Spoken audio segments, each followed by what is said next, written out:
Молк во трудовиот инспекторат за случајот со штипската инспекторка Васка Коцева.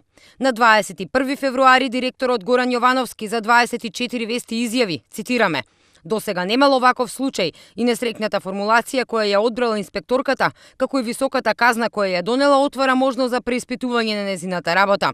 Доколку се увидат неправилности, ќе се поведе и дисциплинска постапка." Од тогаш до сега молк за случајот во трудовиот инспекторат.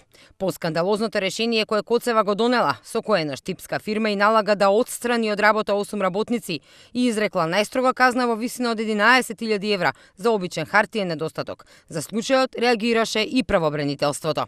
Со оглед на фактот дека се работело за само неподпишани анекс договори, а придонесите редовно биле плаќани на државата и на вработените им се исплатувала плата, правобранителството децидно бараше од инспекторатот да го преиспита решението и да донесе ново, кое ќе е согласно законот. Со оглед на тоа што ние од увидот во документацијата констатиравме дека постојат такви анекси, односно нивните договори биле продолжени, доколку се достават соодветните докази кои што веќе ги споменав, а тоа се анексите на договорите, сметам дека второстепениот орган нема да има причина зошто да не донесе решенија со кои што ќе ги удоволи жалбите на лицата кои што поднеле жалба до второстепениот орган.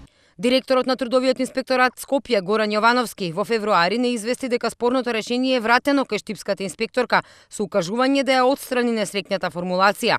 Но по последниот разговор дрско ги обвини медиумите дека тие инструирале случаи и побара на писмено да му бидат доставени прашањата, што и го сторивме уште пред повеќе од 1 месец. Но до ден денеска Јовановски не удостои со одговор и покрај законската обврска да ни одговори во разумен рок. Освен што не ги есапи медиумите, Јовановски не го есапи ниту правобранителството, па и тие се уште не добиле одговор. Дали Јовановски ги штити правата на граѓаните или ги затскрива инспекторите кои ќе погрешат? Дали се директорите и инспекторите над законот? Ова се прашања кои се наметнуваат поради фактот што во случајот со штипската инспекторка се кршат сите права на вработените, а и закони, бидејќи не е испочитуван ниту рокот за одлучувањето по жалбата на вработените.